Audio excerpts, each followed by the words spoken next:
আচ্ছা, তো বাগধারা, প্রবচন ও জোড়া শব্দ এই তিনটা টপিক আমাদের কাছে আছে। একটা হিসেবে আসবে, শূন্যস্থান পূরণ হিসেবে আসবে। বক্সে 10টা বাগধারা, প্রবচন, জোড়া শব্দ দেওয়া থাকবে, আর আমাদের 5টা শূন্যস্থান পূরণ করতে হবে। আমি এইটুকু তোমাকে গ্যারান্টি দিতে পারি, আমি হোক অন্য টিচার হোক যেই হোক, যত বাগধারাই তোমাকে পড়াক, ও লেভেলের পরীক্ষায় তুমি দুই তিনটা নতুন পাবা। মানে যে দুই তিনটা তুমি কখনো দেখো নাই। কিন্তু ওই দুই তিনটাই আবার শূন্যস্থানে বসাতে হবে না। দুই শূন্যস্থানে হয়তো বা ওই দুই তিনটার ভিতরে যে কোনো একটা বসাতে হবে, সর্বোচ্চ হলে দুইটা বসাতে হবে, বা কিন্তু বাকি তিনটা তোমার অবশ্যই পড়ার ভিতর থেকে আসবে এবং পাড়ার ভিতর থেকে আসবে। কোনো না কোনো দিন তুমি শুনছো এরকম টপিকই আসবে। ঠিক আছে? তো তাইলে এখন যেটা করতে পারো, পাস্ট পেপারের যে বাগধারা গুলো আছে সেগুলো শুধু পড়ে যাও। আমার এটি সমাধান, মানে পরামর্শ। এখন আমি বাগধারা ডিটেলে পড়াতে পারবো না। এখন 50টা বাগধারা যে আমি লিস্ট করে তোমাকে 50টা বাগধারা বুঝাই দিব, সেই সময়টা আমার তোমার দুইজনেরই নাই। ঠিক আছে? তো বাগধারা জিনিসটা কি একটু বুঝে নেই আমরা। বাগধারা হচ্ছে কয়েকটা শব্দ, শব্দ যা ভিন্ন অর্থ প্রকাশ করে। একটা সেন্টেন্সের ভিতর থেকে আমি কয়েকটা শব্দ উঠায় নিব, তিন চারটা শব্দ উঠায় নিব। যে তিনটা চারটা শব্দ আসলে ভিন্ন অর্থ, অন্য কোনো ডিফারেন্ট কোনো ওয়ার্ড, এই মিনিং প্রকাশ করবে। যেটা লেখা আছে গভীর জলের মাছ লেখা আছে, এখানে তিনটা শব্দ গভীর জলের মাছ, কিন্তু আসলে এখানে কোনো মাছের কথা বলা হচ্ছে না, এখানে একটা চালাক লোকের কথা বলা হচ্ছে। অনেক চালাক ব্যক্তির কথা বলা হচ্ছে। ঠিক আছে? চালাক ব্যক্তি, অনেক চালাক। পুকুরের ভিতরে, নদীর ভিতরে খুব নিচে গভীরে যে মাছটা থাকে, সেই মাছটাকে ধরা অনেক কঠিন। আমাদের সোসাইটিতে যে লোকগুলো অনেক চালাক, তাদেরকে ধরা অনেক কঠিন, ওইভাবে কম্পেয়ার করে এটা বানানো হচ্ছে। গভীর জলের মাছ হচ্ছে অনেক চালাক ব্যক্তি। তো এরকম অসংখ্য বাগধারা আছে আমাদের। আমি যে কয়টা তোমাদেরকে দিয়েছি এর বাইরেও অনেকগুলো আছে। তো অনেক বাগধারা আছে, আমরা এতগুলো মেমোরাইজ কেমনে করবো? তো কমন যেগুলো আছে, ফার্স্ট পেপারে যেগুলো আছে সেগুলো আমরা ভালো করে পড়বো, তাহলেই। আর যেগুলো আমাদের এতদিনের পড়ার ভিতরে, মক দেওয়ার ভিতরে, প্র্যাকটিস করার ভিতরে আমরা পেয়েছি, সেই সব কিছুর উপর বেস করে যতটুকু আমাদের ব্রেনে আছে বাগধারা সম্পর্কে, তার উপর বেস করে আমরা আসলে শূন্যস্থান পূরণ পারবো। তিনটা অ্যাটলিস্ট আমরা অবশ্যই পারবো। আর 5টাও পেরে যেতে পারি। তবে প্রিপারেশন রাখতে হবে যে ওই বক্সের ভিতরে দুই একটা নতুন দেখবো, অন্তত দুই তিনটা নতুন চোখে পড়বে যেগুলো আর কোনোদিন কেউ বলে নাই। ঠিক আছে? তবে সেটা নিয়ে ভয় পাওয়ার কিছু নাই। গভীর জলের মাছ অনেক চালাক ব্যক্তি, এটা হচ্ছে একটা বাগধারা, গভীর জলের মাছ। প্রবচন জিনিসটা কি? প্রবচনের আরেকটা নাম আছে, সেটা হচ্ছে প্রবাদ। প্রভার্বস এন্ড ইডিয়মস এন্ড প্রভাবস, এটাই সেটা প্রবচন। প্রবাদ প্রবচন এটা হচ্ছে কি? একটি বাক্য, সরি, একটি বাক্য যা ভিন্ন অর্থ প্রকাশ করে। এখন পুরোপুরি একটা সেন্টেন্স এসে পড়তেছে, আগে ছিল কয়েকটা শব্দ, এখন পুরোপুরি সেন্টেন্স এসে এসে পড়তেছে। যেমন এক মাঘে শীত চায় না, এটা একটা প্রবাদ। এটা প্রবাদ, আসলে এটা প্রবচন না, কিন্তু এই প্রবাদ নামটা এখানে প্রশ্নের ভিতরে নাই, বাট আমাদের আসে। এক মাঘে শীত চায় না, এই কথাটা মানে হচ্ছে বিপদ বারবার আসে, বিপদ বারবার আসে। মানে এটা সাধারণত এই কথাটা বলা হয়, থ্রেট দেওয়া হচ্ছে যে আমি তোমার কাছে হেল্প চাইলাম, তুমি আমাকে হেল্প করলে না, মনে রেখো এক মাঘে শীত যায় না। মানে এই বিপদটা তোমারও একদিন আসবে, এমন একদিন আসবে তুমি আমার কাছে সাহায্য চাইবে। তো ওই অর্থে বলতেছে যে এক মাঘে শীত যায় না, বিপদ বারবার আসে। আর প্রবচন ব্যাপারটা কি? এই এরকম সেন্টেন্স গুলোর ভিতরেই প্রবচন আছে। প্রবচনটা কি? ধরো বরের ঘরের পিসি, কনের ঘরের মাসি। তো তাহলে এই যে বরের ঘরের পিসি, কনের ঘরের মাসি, এটা কিন্তু একটু কেমন জানি একটু কবিতা কবিতা টাইপের লাগছে। এই জিনিসটা যেগুলো একটু খুব মিলিয়ে মিলিয়ে বলা হয়, যেমন একটা আছে যে ধরো যেমন বাঘা, এই যেমন বুনো ওল, তেমন বাঘা তেঁতুল। তো এই যে তেঁতুল আর ওল, এটার মধ্যে একটা মিল আছে, একটু মিল মিল। এইগুলো হচ্ছে প্রবচন। এইরকম একটু কবিতার মতো করে যে লাইনগুলো আছে সেগুলোকে হচ্ছে বলা হয় প্রবচন। তো বরের ঘরের পিসি আর কনের ঘরের মাসি মানে হচ্ছে যে দুই দিকে ভালো সম্পর্ক রেখে চলে। এই দুই দিকে বলতে যে দুইটা ডিফারেন্ট টাইপের, যে ধরো আমিও শত্রু, আমার শত্রু আরেকজন, এই দুই শত্রুর সাথে যে বন্ধুত্ব করে ঘুরে বেড়ায়, তো তাকে আমরা বলতে পারি বরের ঘরের পিসি, কনের ঘরের মাসি। আর যেমন বুনো ওল তেমন বাঘা তেঁতুল, এই কথা মানে হচ্ছে শেয়ানে শেয়ানে। শেয়ানে শেয়ানে মানে হচ্ছে সমানে সমান। মানে ধরো দুইটা শত্রু দুজনের মধ্যে ফাইটিং হচ্ছে, দুজনের পাওয়ারই সেম, মানে কাছাকাছি সমান, তখন বলতে পারে যেমন বুনো ওল তেমনি তেমন বাঘা তেঁতুল। তো এই যে মিলিয়ে মিলিয়ে বললো, এটাকে বলা হচ্ছে প্রবচন। তো এই প্রবচন গুলো একটু, এগুলো আমরা আলাদা করে পড়তে পারবো না, আলটিমেটলি পড়ার দরকারও নাই, কিন্তু একটু জানার জন্য বলে রাখতেছি। আর লাস্ট হচ্ছে জোড়া শব্দ। জোড়া শব্দ ব্যাপারটা কি, যে দুই তিনটা শব্দ অ্যাড করে ধরো আমি একটা শব্দ তৈরি করলাম, সেটাকে জোড়া শব্দ বলা হবে। তো জোড়া শব্দটা আসলে দু একের বেশি শব্দ মিলে একটি শব্দ হওয়া, এখানে অর্থ কখনো কখনো আলাদা হয়, কখনো কখনো আলাদা হয়, আবার কখনো কখনো একরকমই হতে পারে। যে ভালো মন্দ, যে ভালো মন্দ বিবেচনা করে কাজটি করা উচিত হবে, তাহলে ভালো মন্দ এই যেভাবে লেখা হলো, এটা কিন্তু দুইটা শব্দ, আসলে কিন্তু দুইটা শব্দ জোড়া করে ফেলা হয়েছে, অ্যাড করে একটা বানায় ফেলা হয়েছে, জোড়া শব্দ বানানো হয়েছে। ভালো মন্দ মানে ভালো দিক ও খারাপ দিক, যে ভালো মন্দ বিবেচনা করে ব্যবসায় নামা উচিত। তো তাহলে এই ভালো মন্দ শব্দটা তখন একটা শব্দ হয়ে যাচ্ছে। তো এটাকে বলা হচ্ছে জোড়া শব্দ, ভালো মন্দ। এটা কিন্তু মিনিং এ কোনো চেঞ্জ হচ্ছে না, ভালো ও খারাপ এই অর্থটা আসতেছে। কিন্তু যদি বলতো সকাল সন্ধ্যা, আগামীকাল সকাল সন্ধ্যা হরতাল পালিত হবে, তাহলে সকাল সন্ধ্যা কিংবা আগামীকাল সকাল সন্ধ্যা বিদ্যুৎ থাকবে না, তাহলে এই যে সকাল সন্ধ্যা বললো, দুইটা শব্দ মিলে একটা শব্দ হলো, এটার অর্থটা কিন্তু আসলে সকালবেলা আর সন্ধ্যাবেলা বোঝাচ্ছে না, সারাদিন বোঝাচ্ছে, ঠিক আছে? তো মিনিংটা কিন্তু একটু ডিফারেন্ট হয়ে গেল, ঠিক আছে? তোমার কথার মাথা মুন্ডু কিছুই বুঝতেছি না, মাথা মুন্ডু, ঠিক আছে, তোমার কথার মাথা মুন্ডু কিছুই বুঝতেছি না মানে অর্থ, মাথা মুন্ডু হচ্ছে অর্থ, মিনিং। তো তাইলে এরকম কিছু কিছু কিছু জিনিসের হচ্ছে একটু, কিছু কিছু জোড়া শব্দের মিনিং ডিফারেন্ট হয়, আবার কিছু কিছু, বেশিরভাগ ক্ষেত্রেই একই রকম থাকে। তো এই জোড়া শব্দগুলো আমরা পাবো এবং থাকবে, বলে বলে অবশ্যই আসবে। তো তাহলে এই জিনিসগুলো আমাদের একটু পরে, জাস্ট মিনিংটা আমরা একটু পরে দেখবো, এর থেকে বেশি কিছু করার আসলে আপাতত নাই। পরীক্ষায় আমরা বেশি সময় নিতে পারবো না বাগধারার জন্য, আমাদের কম সময়ের মধ্যে বাগধারা করে ফেলতে হবে যত দ্রুত সম্ভব। তবে একটু পরামর্শ দিব, যখন 9 লিখতেছেন, 7 লিখতেছেন, ওগুলো যেন একটু বোঝা যায়, ভালো করে একটু বড় করে লিখবেন। কারো হাতের লেখা বেশি বেশি বড়, আবার কারো একদম ছোট ছোট। ওই যারা ছোট ছোট করে 1 2 লেখেন, ওগুলো না আমি বুঝতে আমার সমস্যা হয়, তার মানে এক্সামিনারেরও সমস্যা হতে পারে। সেই সমস্যা হয়ে যদি সে কনফিউজ হয়ে যদি কেটে দেয়, তুমি তার সেটা চেক করে বলতে পারবো না যে আমারটা হয়েছে। তো সেই ক্ষেত্রে একটু যেন ক্লিয়ারলি বোঝা যায়, লেখাটা একটু গাঢ় করে একটু ক্লিয়ারলি লিখবা। পেন্সিল অবশ্যই ব্যবহার করবা না, পেন্সিল দিয়ে পরীক্ষা দেওয়া যাবে না। এটা গেল। এবার থাকতেছে হচ্ছে বাক্য রূপান্তর। বাক্য রূপান্তর এটা একটু ডিটেলে বলার দরকার ছিল, কিন্তু এখন ডিটেলে বলবো না। বাক্য রূপান্তর হলো ফার্স্ট পেপারের, ওগুলোই পড়া, ওই 120টাই পড়ে নাও তাইলেই হবে। যাদের করা আছে তারা তো করলো, আর আমি যদি রেকর্ড করি তাহলে সেটা রেকর্ডটা পাঠিয়ে দেবো, শুনে নিবো। তো বাক্য রূপান্তর ব্যাপারটা হচ্ছে ট্রান্সফরমেশন, সেন্টেন্স ট্রান্সফরমেশন। অনেক ক্যাটাগরির বাক্য আছে, সিম্পল, কমপ্লেক্স, কম্পাউন্ড, সরল, জটিল, যৌগিক, তারপর হচ্ছে অ্যাসার্টিভ, ইন্টারোগেটিভ, অবজেক্টিভ, ইম্পারেটিভ, এরকম যে অনেকগুলো ক্যাটাগরি আছে, এটার একটা থেকে আরেকটা চেঞ্জ করাকে হচ্ছে বাক্য রূপান্তর বলে। তো এটার কন্ডিশনটা হচ্ছে মিনিংটা সিমিলার। আর তোমরা যে এইবারে বাক্য রূপান্তর মক ফোরে যেটা দেখলাম, কয়েকজন মানে ম্যাক্সিমাম পারছো, বললাম তো ম্যাক্সিমাম পেরেছো। তো সেইটার ভিতরে আমরা একটু কনফিউজ হয়ে যাই যে কোথায় কোনটা চেঞ্জ করা লাগবে, সেই যেগুলো না একটু কোশ্চেনটা করবা, করলে তুমি বুঝতে পারবা পরিবর্তনটা কোথায় করা হবে। যেমন ধরো কিন্তু হলে, এরকম শব্দগুলো যখন দেওয়া থাকে, যে তিনি ভালো ছাত্র হলেও, এই ভালো ছাত্র কিন্তু চরিত্রবান না, এইটা যদি থাকে, তিনি ভালো ছাত্র কিন্তু চরিত্রবান না, এই সেন্টেন্সটা কিন্তু আসলে তোমাকে, এইটা মূল ফোকাসের জায়গা না। এই যে এখানে চরিত্রবান না, এখন তুমি লিখবে অচরিত্রবান, এটা কিন্তু হয় নাই, অচরিত্রবান বলে কোনো শব্দ নাই। তো তাহলে অচরিত্রবান ব্যাপারটা এরকম কিছু না। আর এখানে এই নাটা চেঞ্জ করতে তোমাকে আসলে বলাও হয় না, এখানে আসলে চেঞ্জটা করতে হবে এই কিন্তুটা। তিনি ভালো ছাত্র, এটা একটা ক্লজ, মানে একটা ফ্রেজ।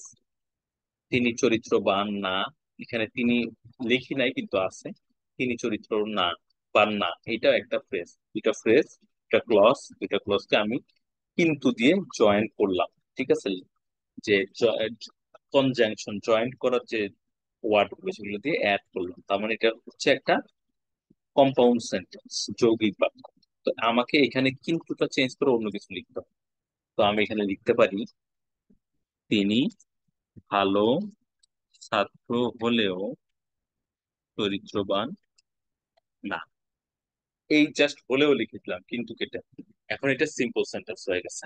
তিনি ভালো ছাত্র হলেও চরিত্রবান। ঠিক আছে, এটা সিম্পল সেন্টেন্স হয়ে গেছে।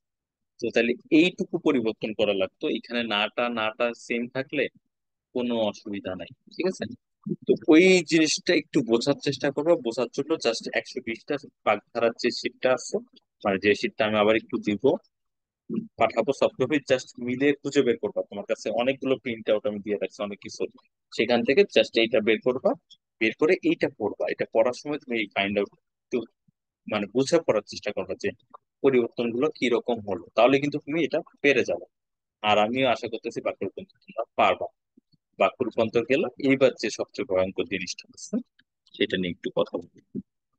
20টা নাম্বার, কি যে পেইন্টটা আমি দিলাম এবার, এবার এটা আসলে কঠিন হয়ে গেছিল প্রসেসটা, আমি বুঝতে পারছি। লস প্যাসেজ, এস কেন, জেড কেন লিখলাম এটা জিজ্ঞেস করে না, ও ক্যামব্রিজ যেন এটাই লাগবে, জেড দিয়ে লেখে। ঠিক আছে, ক্লোজ প্যাসেজ। তো ক্লোজ পরিচ্ছেদ, এটা বাংলা কথা বললে আমাদের বাংলা কথা হচ্ছে শূন্যস্থান পূরণ। ঠিক আছে, আরেকটু মনে করে দিই, আরেকবার মনে করে দিই, শূন্যস্থান পূরণের ক্ষেত্রে কি করতে হবে? সন্ধি, বাগধারা, বাক্য রূপান্তর, এই তিনটা প্রথমে করবে, করে ফেললাম। এইবার শূন্যস্থান পূরণের দিকে একটু তাকাবা, জাস্ট একটুখানি দেখবা আর কি, যে এইটার টপিকটা কি, এটা কি ধরনের টপিক নিয়ে, এখানে ওয়ার্ড গুলো কিরকম, সেন্টেন্স লেখা কিরকম, এটা একটু দেখবা। দেখে যদি মনে হয় কঠিন, তাহলে এটা তুমি করবা, এটাকে পেন্টিং করবা। পেন্টিং করে এমসিকিউটা করে ফেলবা। এমসিকিউর জন্য আর টেনশন করার দরকার নেই, এটা সহজ না কঠিন এটা ভাবা যাবে না, এমসিকিউ করে ফেলতে হবে। এমসিকিউটা করবা, করার পরে তুমি যে সেকেন্ড আর কোশ্চেন আনসারের প্যাসেজটা দেখবা। কোশ্চেন আনসারের প্যাসেজটা দেখা যদি মনে হয়, ভালো করে দেখবা, দেখে যদি মনে হয় যে ক্লোজ প্যাস এই কোশ্চেন আনসারটাও কঠিন, এটাও তোমার লিখতে অনেক কষ্ট হয়ে যাবে, মানে শূন্যস্থানও কঠিন, প্রশ্ন উত্তরও কঠিন, তখন তুমি আগে যায় শূন্যস্থান পূরণটা করো।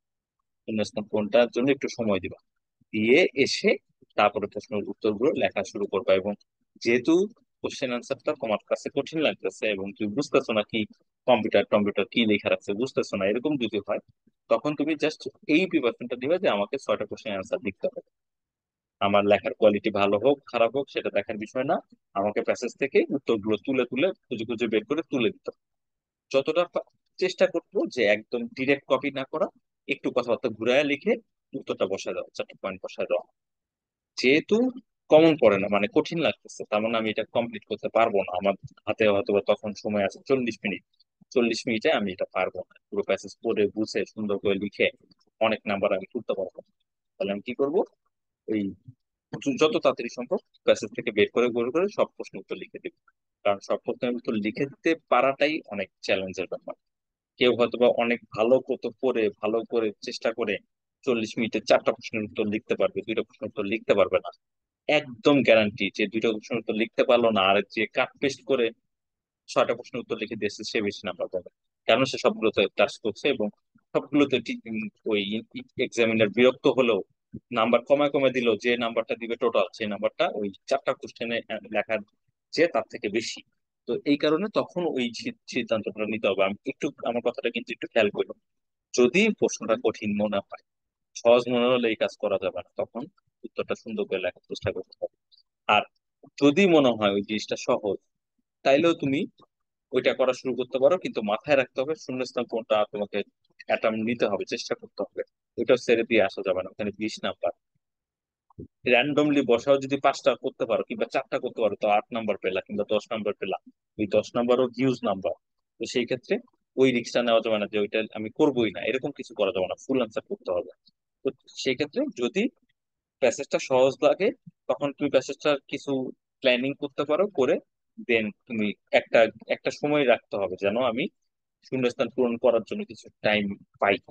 সেভাবে করে করবা। আর প্যাসেজটা মানে শূন্যস্থান ধরে যদি মনে হয় যে না এটা তো না আম নিয়ে দিছে, কিংবা নকশি কাঁথা নিয়ে দিছে, কিংবা বাংলাদেশের বাউল গান নিয়ে দিছে, এরকম হলে ওটা তখনই করা শুরু করে দিবা। কারণ যেটা তুমি করতে পারবা, আম, বাউল গান, নকশি কাঁথা, বাংলাদেশের লোকশিল্প, এগুলো সম্পর্কে করা হয়েছে, কিছু করা হয়েছে। সেই এগুলো রিলেটেড কোনো প্যাসেজ থাকলে সেটার উত্তর বসানো একটু সহজ হবে। সময়টা খালি মাথায় রাখতে হবে যেন শূন্যস্থান করতে যায় 15 মিনিট না খেয়ে দিই। 15 মিনিট ধরে শূন্যস্থান করা যাবে না, এটা সর্বোচ্চ 7-8 মিনিট, 10 মিনিটের মধ্যে শেষ করতে হবে। তো এটা হচ্ছে শূন্যস্থান পূরণ। এখন আদিবা প্রশ্ন করেছিল, আমার মনে আছে যে আদিবা বলছিল যে স্যার কিভাবে প্রশ্নের এই শূন্যস্থানের প্রিপারেশনটা কিভাবে নেওয়া যায়। শূন্যস্থানের প্রিপারেশন নেওয়ার জন্য যে কাজটা আমি করছি সেটা হচ্ছে যে যদি তোমার কাছে সব পাস পেপার থেকে থাকে, তাহলে সেই সব পাস পেপারের শূন্যস্থান গুলো তো দেখলা, রিপিট হবে না আমরা জানি, রিপিট না হলেও সেটা দেখতে হবে, সেটা দেখলা। আর হচ্ছে আমি তোমার দেখো অলরেডি মেনশন করে দিয়েছি কয়েকটা ওয়ার্কশিটটা কোথায়। 4টা ওয়ার্কশিট দিছি, 4 নাম্বারটা দেওয়া হয় নাই, ওই পরীক্ষা নিতে যায়, আর 4 নাম্বারটা দেওয়া হয় না। আমি ঈদের পর পরই দিয়ে দিব, ক্লাস শুরু হওয়ার সাথে সাথেই দিয়ে দিব। তো এই 4 নাম্বার যদি দেখো, 4 নাম্বারটার ক্ষেত্রে আমি এই যে এখানে লিখে দিচ্ছি শূন্যস্থান পূরণ মে জুন 2017। তার মানে এই যে এখানে যে আমি যে কয়টা ইয়ার উল্লেখ করলাম তোমাদের, 17 দিলাম, তারপরে যদি ওয়ার্কশিট 2 দেখো, 2 তে দিছি হচ্ছে হলো গিয়ে 2012। তাহলে এই যে এই 4টা ইয়ারে যে 4টা দিলাম, আর 18 থেকে 23 পর্যন্ত যেগুলো আছে সেগুলো তো সবগুলো দেখতে হবে। 18 থেকে 23 এগুলো যদি প্র্যাকটিস করো, তাহলে হলো গিয়ে এইগুলো প্র্যাকটিসের উপর বেস করে তোমাকে আশা করতে হবে যে এরকম রিলেটেড টপিক যদি আসে তুমি পেরে যাবে। যদি না আসে তখন ওই যে একটু পরে দেখে সময়টাকে ওইভাবে ডিস্ট্রিবিউট করে শূন্যস্থানের জন্য একটু টাইম রেখে ওভাবে এটা করতে হবে। শূন্যস্থান পূরণে আমরা যেটুকু হেল্প পেতে পারি সেটুকু হেল্প হচ্ছে, যেমন আমি যদি মক 4 এর উত্তরটা একটু দেখাই তোমাদেরকে, সময় ওই 9টা আর বাজে যাও, তারও আর কিছুক্ষণ রাখবো। তো আমি একটু দেখাই মক 4 এর ইটা দেখাই। শূন্যস্থান পূরণ অনেক কোশ্চিন ছিল, আপনারা অনেকেই অনেক ভুল করছেন, কিন্তু আসলে কিছু করা উচিত ছিল। মক 4 এর পেপার 2 দেখেন আপনারা, আমি জাস্ট ডিফারেন্সটা বলতেছি, এটা আমি এই জন্যই এটা দিছি যাতে তোমরা একটু ধরতে পারো। এই যে এটা ছিল প্রাচীন বাংলা সমৃদ্ধ ব্যবসা বাণিজ্য ছিল স্থলপথ ও ড্যাশ উভয় পথেই চলতো। একটু দেখো যে তোমরা যে হুট করে লিখে দিলা, এখানে 2টা অপশন ছিল, কত হয়ে গেল, 2টা পথের কথা ছিল, জলপথ, বিমান পথ। আমি ইচ্ছা করে দিচ্ছি এটা। এবং ও লেভেলে এরকম 2-1টা শব্দ ইচ্ছা করে দেওয়া থাকবে যাতে মানুষজন ভুল করে। ঠিক আছে, তো বিমান পথ আর হচ্ছে জলপথ। বিমান পথ মানে হচ্ছে বিমান, এয়ার। জলপথ মানে হচ্ছে ওয়াটারে যেগুলো চলে। তাইলে তুমি যদি একটু পড়তা, প্রাচীন বাংলার সমৃদ্ধ ব্যবসা বাণিজ্য ছিল স্থলপথ ও ড্যাশ উভয় পথেই চলতো। এখন আমরা জানি না, আমি তো জীবনে এসবই পড়ি নাই, আচ্ছা পড়ি নাই ভালো কথা, পরের লাইনে যাই। বাংলাদেশের ভিতরে ব্যবসা বাণিজ্য বিশেষ করে জলপথে চলতো। আচ্ছা তাহলে এখানে যদি জলপথ কথা থাকে, তাহলে এখানে কেন বিমান পথ লিখবো আমি? বলো, বলো এইটুকু যেটা যে ভুল করছো সেটা একটু ভাবো, এখানে কেন বিমান পথ কথাটা আসবে। এটা তো একটু দেখলেই বোঝা যাচ্ছে, এখানে হিন্সটা দেওয়া আছে পরের লাইনে যেটা জলপথ। তার মানে স্থলপথ মানে হচ্ছে যে রাস্তাঘাট, জলপথ মানে হচ্ছে ওয়াটারের যে ট্রান্সপোর্ট সেটা, আর বিমান হচ্ছে এয়ার। এখানে বিমান নিয়ে কোনো কথাই নাই, ঠিক আছে। তাহলে বিমানটা লিখে ফেলছো, 2টা নাম্বার চলে গেল। কিন্তু তুমি কিন্তু একটু খেয়াল করলে এখানে জলপথ শব্দটা লিখতে পারতা, কেননা পরের সেন্টেন্সে হিন্সটা দেওয়া আছে। ঠিক যে ইয়ার গুলো আমি তোমাদেরকে প্র্যাকটিস করতে বলছি, সেই ইয়ার গুলো যদি আবার প্র্যাকটিস করতে বসে দেখবা এরকম অনেকগুলো হিন্স দেওয়া আছে, যে সেকেন্ড লাইনে গেলে আমরা বুঝে ফেলতেছি যে এখানে ওইখানে উত্তরটা কি ওয়ার্ডটা হতে পারতো। সেই জিনিসটা একটা জিনিস দেখবা। আরেকটা জিনিস দেখবা যে ধরো এই যে লবণ ও লিখছি, লবণ ও মানে সল্ট টু, মানে টু, T-O-O-2, ঠিক আছে। তাহলে এই T-O-O-2টা কখন হয়, যখন 3-4টা প্রোডাক্টের কথা বলা হয়েছে, এই প্রোডাক্টের সাথে আরেকটা প্রোডাক্টও, ঠিক আছে। তো তাইলে সেখানে দেখো এই যে এখানে লিখছিলাম, এটার উত্তরটা আমি করে দিব, এবং সম্ভবত আমি অনলাইনে এটার ফিডব্যাকটা দিয়ে দিব, কারণ হচ্ছে সময় পাবো না আসলে। তাহলে গুজরাট পর্যন্ত যে ব্যবসা বাণিজ্য সম্ভার নিয়ে যেতেন তার মধ্যে গুবাক, পান ও নারকেল ছিল। বাঙালি বণিকরা ড্যাশ রপ্তানি করতেন, লবণও রপ্তানি করতেন। একটু সুপারি লিখছে অনেকে, এটা তাদের দোষ না, আসলে এখানে একটু একটু কঠিন প্রশ্ন, এই জন্য আর কি। মানে সুপারি রপ্তানি করতেন, বাঙালির বাণিজ্যেরা সুপারি রপ্তানি করতেন, কথাটা না এই সেন্টেন্স গুলোর সাথে ডিসকানেক্টেড হয়ে গেল। কিন্তু কানেক্টেড থাকতেছে, বাঙালি বণিকেরা লবণও রপ্তানি করতেন। মানে গুবাক, পান, নারিকেল, লবণও রপ্তানি করছেন। এই গুবাক শব্দের অর্থ হচ্ছে সুপারি। গুবাক শব্দটার অর্থই হচ্ছে সুপারি, মানে সুপারি, পান ও নারকেল। এখন তুমি বলবো স্যার কেমনে জানবো? হ্যাঁ, কেমনে জানবো, এটা তো আসলে পসিবল না। কিন্তু সুপারি শব্দটা এখানে লিখলে লাইনটা ডিসকানেক্টেড হয়ে যায়। পুরো প্যাসেজটা কখনোই এমন কোনো লাইন থাকবে না যেটা প্যাসেজের মূল কন্টেন্টটা ডিসকানেক্টেড করে দেয়। তো সেটা একটু খেয়াল করবা, এরকম জিনিসে কিছু হিন্টস আমরা পেতে পারি। এই যে বণিকরা, এই বণিক মানে হচ্ছে বিজনেসম্যান, বলছিলাম কয়েকজনকে। বণিক মানে বিজনেসম্যান। আর রা মানে হচ্ছে কয়েকজন বণিকম্যান, এস যুক্ত হলো। তাহলে এটাও ঠিক কয়েকজনকে বোঝাচ্ছে। তো এরকম শব্দটাও যেখানে আছে, ওইভাবে আমরা কিছুটা হেল্প আমরা পেতে পারি। সেটার উপায়টা হচ্ছে ওই 18 থেকে 23-এর কোশ্চেন গুলো করা, আর আমি যে চারটা আলাদা করতে বলছি সেই চারটা করার সময় একটু মনোযোগ দিয়ে করা। তাহলেই এই প্রিপারেশনটুকুই নেওয়া যেতে পারে। এছাড়া আসলে শূন্যস্থানের জন্য এখন প্রিপারেশন আমি দেখতে পাচ্ছি না। হ্যাঁ, আসাদ বল, অনেকক্ষণ আগে আস তুলছো।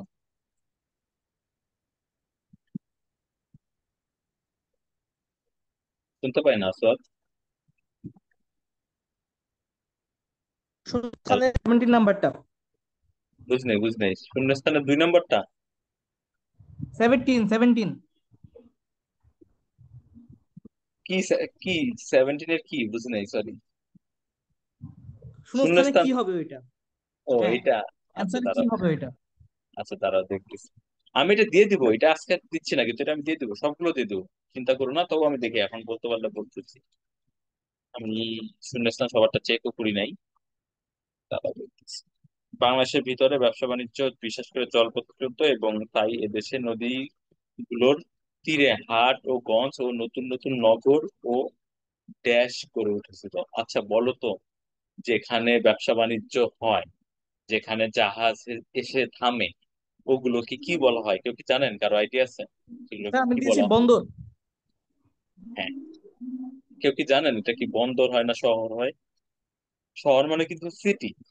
তো চট্টগ্রাম একটা সিটি, ঠিক আছে, কিন্তু চট্টগ্রামে যেখানে সমুদ্র এসে থামে, ঠিক যে মংলা নামে একটা জায়গা আছে, সেটা কিন্তু বন্দর, ঠিক আছে। বন্দর, বন্দর মানে হচ্ছে পোর্ট। ঠিক আছে, তো তাহলে অনেকগুলো নগর আর হচ্ছে বন্দর গড়ে উঠেছিল, নট সিটি, শহর না। নগর বললেই আসলে শহর বোঝায়। আর এখানে বন্দর গড়ে উঠেছিল, ঠিক আছে। তো এই এই এই পুরো শূন্যস্থান পূরণটাই আমি খুব ট্রিকি ভাবেই বানাইছি, ঠিক আছে। তার মধ্যে যে যে হুম, কটা করতে পারো আমি দেখবো, এবং হ্যাঁ। এটার উত্তরটা আমি বলে দিব আলাদা করে, ঠিক আছে। এটা বন্দর হবে। স্যার, ঠিক আছে, ঠিক আছে। ওকে, ওকে। তো এটা গেল, এটা আমি আলাদা করে করে দিব, প্রত্যেকটা টপিক করে দিব। তো এটা গেল হচ্ছে শূন্যস্থান পূরণ। তো এই পর্যন্ত বলার আর আসলে তেমন কিছু নাই। এমসিকিউ কোশ্চেন আনসার নিয়ে পরের ক্লাসগুলোতে বলবো। তো যে ক্ষেত্রে মানে যেখানে শেষ করতে চাই, মক 4 এর কপিগুলো আমি দেখতেছি, আমি সাথে নিয়ে আসছি, যে খুব তাড়াতাড়ি চেক হয়ে যাবে। তোমাদের যেটা বলবো সেটা হচ্ছে হলো গিয়ে একটু পড়ো, অন্তত ইগুলো পড়ো, যে ওয়ার্কশিট